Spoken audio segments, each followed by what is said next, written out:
हरिओम। सादर जय जिनेन्द्र, जय पंच परमेष्ठी भगवान। बंधुओं, कल की ज्ञान सागर के माध्यम से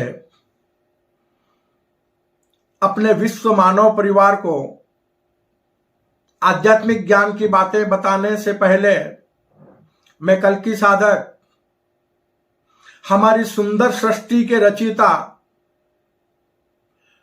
हमारी सृष्टि के सभी देवी देवताओं के, हमारे विश्व मानव परिवार के परम माता पिता परमात्मा, सृष्टि के सभी जीव जीवात्माओं के जन्मदाता पालनहार, देवलोक में विराजमान देविक महाशक्ति सगुण पर ब्रह्म को मैं सत सत नमन करता हूं, जिन्हें हमारे विश्व मानव परिवार के लोग आध्यात्मिक ज्ञानानुसार शिव शक्ति, आदम हवा और आदम ईव के नाम से जानते मानते हैं। इसी के साथ हमारे विशाल ब्रह्मांड के रचयिता, संपूर्ण ब्रह्मांड के स्वामी, वो दिव्य महाशक्ति जिसे किसी ने बनाया नहीं और जिस दिव्य महाशक्ति को कोई मिटा नहीं सकता, जो दिव्य महाशक्ति किसी की संतान नहीं है और जिस दिव्य महाशक्ति की कोई संतान नहीं है, जो दिव्य महाशक्ति ज्ञान, विज्ञान और आत्मशक्ति स्वरूप है, और जो दिव्य महाशक्ति ज्ञान, विज्ञान और आत्मशक्ति के रूप में हमारे सृष्टि के सभी देवी देवताओं के हृदय में, हमारे विश्व मानव परिवार के सभी लोगों के हृदय में सदैव विद्यमान रहते हैं, जो दिव्य महाशक्ति अजन्मा, निष्कलंक, निराकार, अजर, अमर, अविनाशी है, उस गुरुओं के भी गुरु, परम गुरुवर, निर्गुण परम ब्रह्म को भी मैं सत सत नमन करता हूं, जिन्हें हमारे विश्व मानव परिवार के लोग आध्यात्मिक ज्ञानानुसार अल्लाह, ईश्वर, प्रभु, परमेश्वर, खुदा, गॉड, याहवे जैसे अनेक नामों से जानते मानते पुकारते हैं।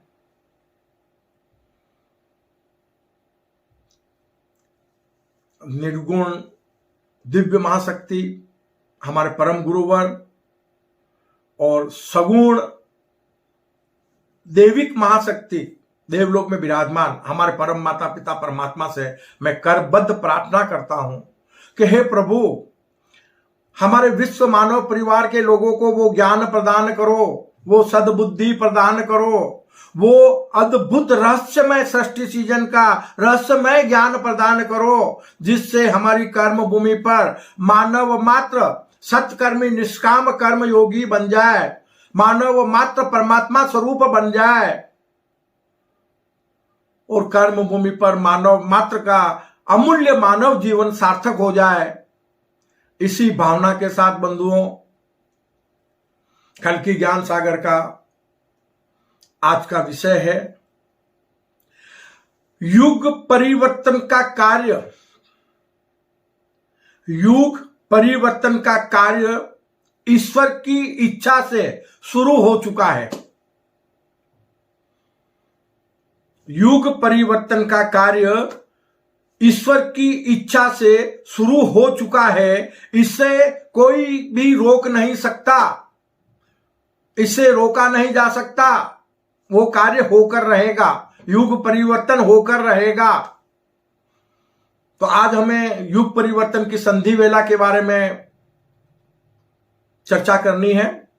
इसी विषय के अनुसार मैं कल की साधक अपने विश्व मानव परिवार को बताना चाहूंगा कि कर्म भूमि पर वर्तमान समय युग परिवर्तन की संधि वेला, संगम युग का समय चल रहा है। युग परिवर्तन की संधि वेला को संगम युग भी कहते हैं। आध्यात्मिक ज्ञानानुसार कलयुग को सतयुग में परिणित करने के लिए जो मध्यस्थ समय आता है, युग परिवर्तन की संधि वेला, उसे युग परिवर्तन की संधि वेला कहते हैं और संगम युग कहते हैं। अब हमें युग के बारे में जानना बहुत जरूरी है। हमारे शास्त्रों में 4 युग बताए गए हैं, सतयुग, त्रेता युग, द्वापर युग और कलयुग। और उसके बाद में एक 5वां युग और आता है, उसे संगम युग कहते हैं, युग परिवर्तन की संधि वेला कहते हैं। और वो हर युग के मध्यम में आता है, अंत में, मतलब जैसे सतयुग है, उस सतयुग जब समाप्त होने जा रहा था, सतयुग में धर्म का जब एक पाया गिर गया, समझना बहुत गहरी बात है। सतयुग में जब धर्म का एक पाया गिर गया, क्योंकि सतयुग में धर्म की प्रभावना करने की कभी जरूरत नहीं होती है, तो धर्म का जब एक पाया गिरा तो त्रेता युग आ गया। तो पाया गिरता कैसे है कि जैसे कर्म भूमि पर 100 लोग विद्यमान हैं, कर्म भूमि पर जनसंख्या 100 लोग रहते हैं और 100 के 100 लोग सत्कर्मी निष्काम कर्मयोगी है। किसी भी इंसान में राग द्वेष की भावना नहीं है, सब विराट आत्मस्वरूपता में जीते हैं, तो वो सतयुग होता है। उनकी मनोइच्छा से उनकी सब इच्छाएं पूरी हो जाती है, उन्हें कर्म करने की जरूरत नहीं पड़ती है, क्योंकि वो आत्मस्वरूप हो जाते हैं। देव भाव उनमें नहीं रहता है, विदेही भाव में, विराट आत्मस्वरूपता में निष्काम कर्म योगी बन जाते हैं। उनके अपने कोई कर्म होते ही नहीं है, तेरा तुझको अर्पण, उसे कहते हैं सतयुग, जिसमें किसी तरह के कोई रिश्ते नहीं होते, मानव की हजारों वर्ष की उम्र होती है, निरोगी काया होती है, तो उस जीवन का बड़ा ही आनंद होता है। उसे कहते हैं आत्मकल्याण एक तरह से। यानी सतयुग में सतलोक की स्थापना होती है और सतलोक में सतयुगी दुनिया का सृजन होता है।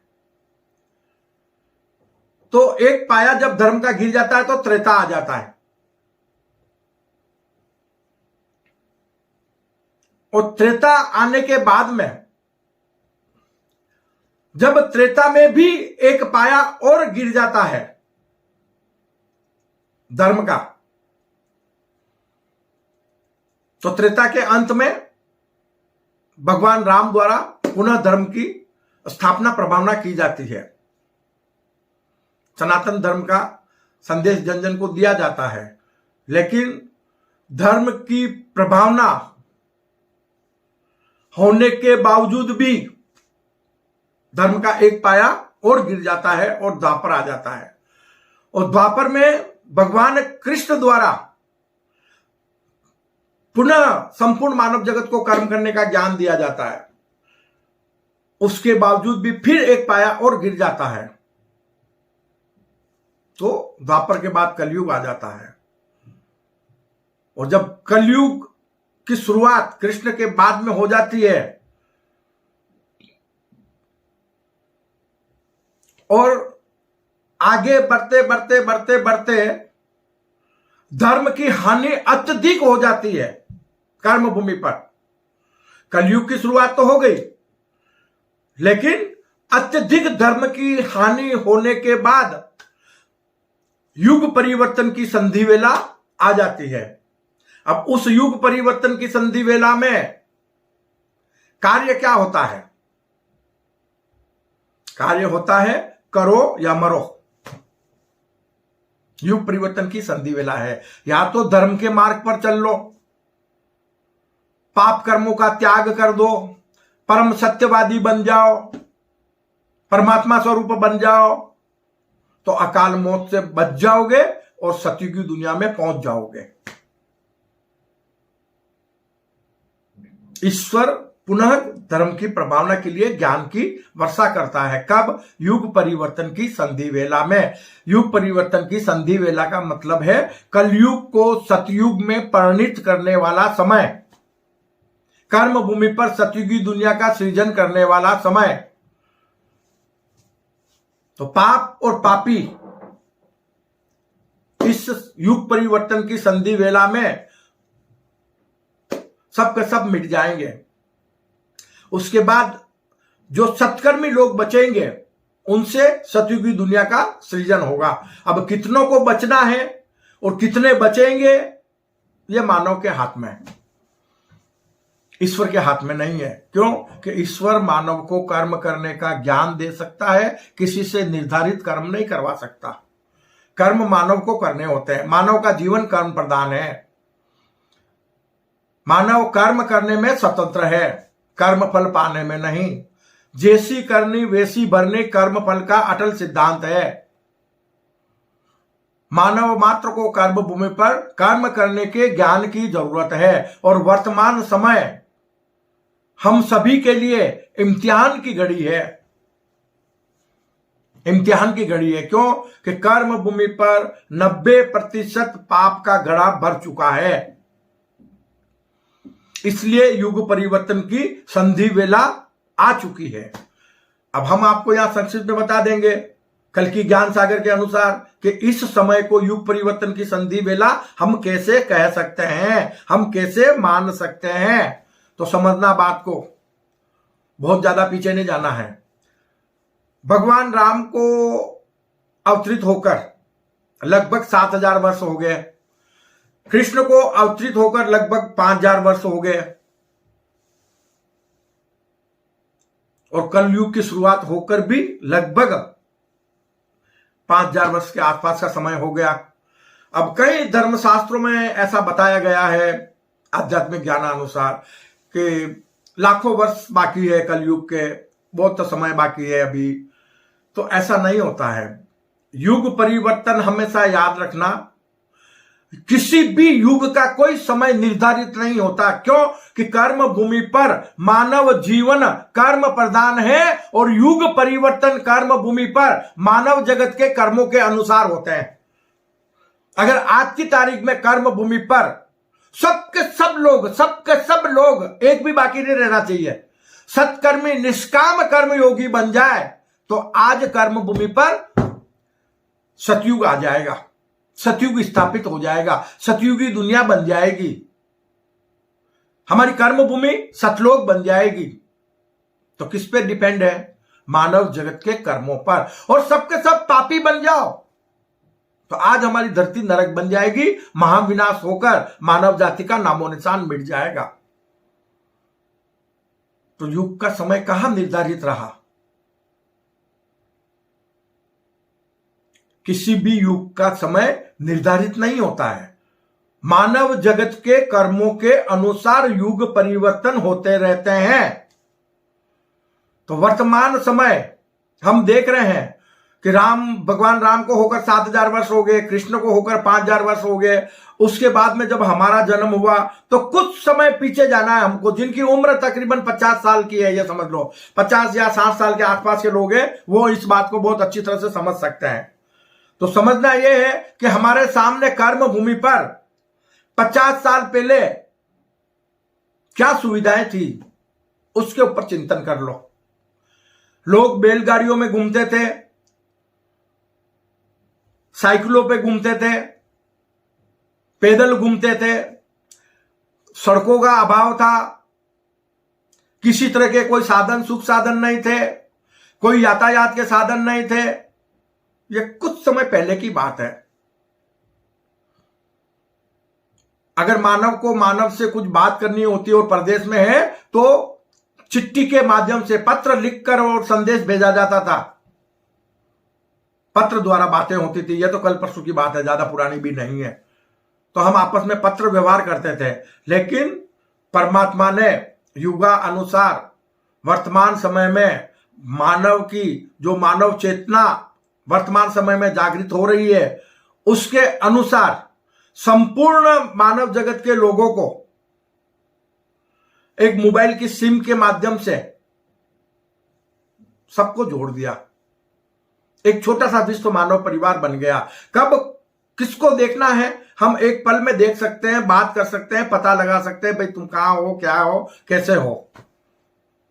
तो कितना हमारा एक छोटा मानव परिवार बन गया। और उसी के साथ में इतने सारे विकास आज हमारे सामने, उड़ने वाली मोटरसाइकिल, उड़ने वाली कार और अदरवाइज कई तरह के सुख साधन। एक पल में अगर कहीं कोई घटना घटित होती है तो पूरे विश्व में वो समाचार एक पल में पहुंच जाता है। क्या इस टेक्नोलॉजी को हमें नहीं मानना पड़ेगा? क्या इस ज्ञान और विज्ञान को हमें नहीं मानना पड़ेगा कि दिव्य महाशक्ति हमें क्या कुछ नहीं दे सकती है? परमात्मा मानव को क्या कुछ नहीं दे सकता है? बस मानव को उसे पाने के काबिल बनना होगा। तो तीव्र गति से सर्वश्रेष्ठ होते हुए विकास और आज जो मानव चेतना जागृत हो रही है उसको देखते हुए हम वर्तमान समय को युग परिवर्तन की संधि वेला का समय कह सकते हैं कि समय बदल रहा है, युग बदल रहा है। क्यों कि जो मानव अभावग्रस्त था, आज उसके पास, मानव के पास सभी तरह की सुख सुविधाएं हैं। अपने अपने कर्मों के अनुसार उन सुख सुविधाओं को हर इंसान पा सकता है। इसे कहते हैं युग परिवर्तन की संधि वेला। जितने विकास पिछले 3000 वर्षों में नहीं हुए, 5000 वर्षों में नहीं हुए, कृष्ण के बाद भी, कृष्ण को हो गए 5000 साल हो गए, 5000 साल बाद भी और 3000 साल ही पकड़ लो, तब तक भी हमारे पास कोई सुख साधन नहीं थे किसी भी तरह के। ये साधारण विकास भी है, 400-500 साल के अंदर अंदर सब हमारे हाथों में लगे हैं। और उसके बाद पिछले 30 वर्षों में जो विकास हुए हैं ना, वो तो बड़े अद्भुत रहस्यमय विकास है, जो हमारी कर्म भूमि को स्वर्ग जैसा बना रहे हैं। मतलब आज मानव का जीवन कर्म भूमि पर स्वर्ग के समान बनता जा रहा है। जो सत्कर्मी है उन्हें कर्म भूमि पर ही स्वर्ग जैसा सुख मिलने लगा है। तो ये कितना बड़ा परिवर्तन हमारी नजरों के सामने हो रहा है। और इतना बड़ा जब परिवर्तन हो रहा है और ईश्वर हमें बहुत कुछ देना चाहता है, तो क्या हमें उसे पाने के काबिल नहीं बनना होगा? क्या हमें सद्मार्ग पर नहीं चलना होगा? क्या हमें सत्यवादी नहीं बनना होगा? तो संपूर्ण मानव जगत के लोग सत्कर्मी, निष्काम कर्म योगी, परम सत्यवादी बनकर अपनी कर्म भूमि को अविनाशी स्वर्ग और मोक्ष बना सकते हैं, कर्म भूमि को सतलोक बना सकते हैं।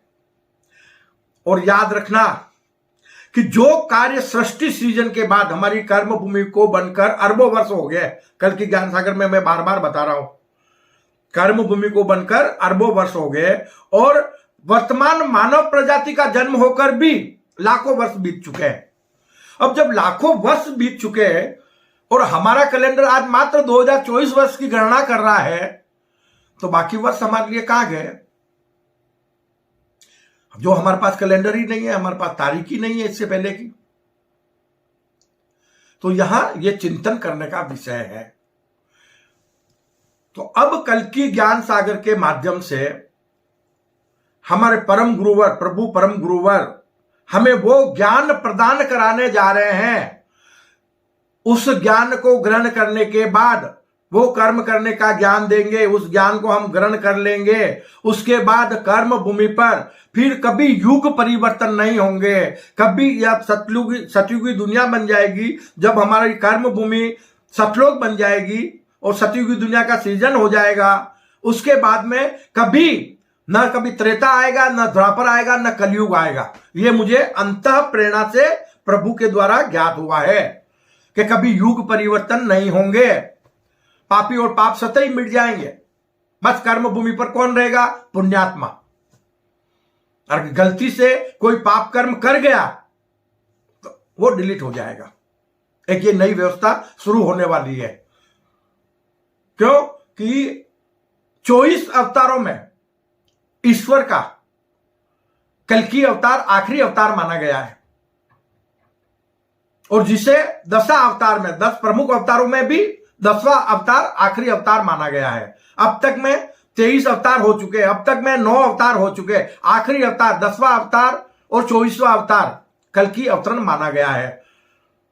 और कल्कि ज्ञान सागर आपको कल्कि शब्द के बारे में पहले भी बता चुका है, फिर भी बता रहा है कि किसी के जन्म होने से पहले उसके जन्म का स्थान, माता पिता का नाम, परिवार का नाम बताना विज्ञान के अनुसार संभव नहीं है।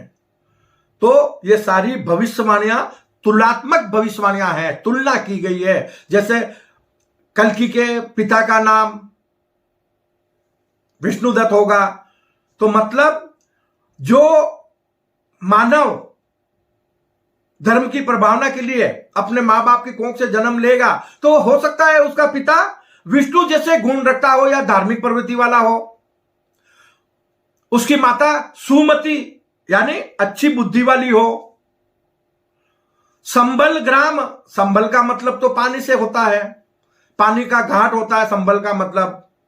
तो जैसे तलवार, तलवार ज्ञान का प्रतीक है, ज्ञान रूपी तलवार से मानव के मस्तिष्क में तामसिक प्रवृत्तियों का प्रभु नाश कर देंगे, यानी उन्हें सत्कर्मी बनने का ज्ञान देंगे। किसका गर्दन नहीं काटना है, हिंसा नहीं करनी है, अहिंसा परमो धर्म। अब जो धर्म की स्थापना कर्म भूमि पर हुई है प्रभु की तरफ से, तो वो कल्कि ज्ञान सागर सतयुगी विश्व अहिंसा परमो धर्म है।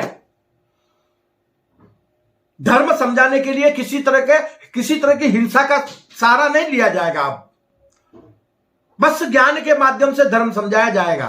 तो पूरा कार्य ही एक नए तरीके से होने जा रहा है, जो मैं आपको अंतःप्रेरणा से बता रहा हूं। तो इस युग परिवर्तन की संधि वेला में हम आपको बताते हैं कि जो ईश्वरीय कार्य अरबों वर्षों में नहीं हो सका, जो हमारे परम माता पिता परमात्मा सगुण परब्रह्म ने सुंदर सृष्टि की रचना की है, लेकिन वो साकार नहीं हो सकी, आज तक नहीं हो सकी, अब वो होने जा रही है और अब वो होगी कल्कि ज्ञान सागर के माध्यम से, ईश्वरीय ज्ञान के माध्यम से। तो वो कार्य सारे इस युग परिवर्तन की संधि वेला में होंगे। और जब युग परिवर्तन की संधि वेला में कर्म भूमि पर सारे धार्मिक संप्रदायवाद मिट जाएंगे, एक धर्म होगा, विश्व मानव परिवार के लोग सब एक हो जाएंगे, कर्म भूमि पर सब देश विदेश की सीमाएं मिट जाएगी, तो एक सतयुगी दुनिया का सृजन होगा। हम सब एक हैं, सबका स्वामी एक। उसके बाद अंतरिक्ष में अनेक प्रकार की दुनिया बच जाएगी। तो मानव जगत के लोग संपूर्ण ब्रह्मांड के स्वामी बनकर एक दुनिया से दूसरी दुनिया में विचरण करेंगे। तो ऐसा सब कुछ परमात्मा अगर देने वाला है और हमें देने जा रहा है, तो क्या इन सब सुख सुविधाओं को पाने के काबिल हम मानव जगत के लोगों को नहीं बनना होगा? क्या हमें ईश्वरीय ज्ञान को ग्रहण नहीं करना होगा? करना होगा। और अगर हम नहीं करेंगे तो सबके सब मिट्टी में मिल जाएंगे, एक कंकाल बन जाएंगे। और जो कुछ सत्कर्मी निष्काम कर्मी योगी बचेंगे, उनसे पुनः नई सृष्टि का सृजन होगा। लेकिन आज तक हमने जितने विकास किए हैं वो सब के सब मिट्टी में मिल जाएंगे। फिर पुनः हमें यहां तक पहुंचने में, आज के विकास तक पहुंचने में कम से कम 5000 साल पुनः लग जाएंगे। तो कल्कि ज्ञान सागर अपने विश्व मानव परिवार को बार बार चेतावनी दे रहा है कि भाई आओ, हम सब मिलकर धार्मिक भेदभाव और अहंकार को छोड़कर अपने आप में मानवता को जागृत करें और महामानव बनकर हमारी कर्म भूमि को अविनाशी स्वर्ग बना लें और इस कर्म भूमि पर हम सतलोक की स्थापना कर लें। इसी भावना के साथ में बंधुओं, मैं अपनी वाणी को विश्राम देता हूं। जय अहिंसा, ओम विश्व शांति, सत्यमेव जयते, सत्यमेव जयते, सत्यमेव जयते।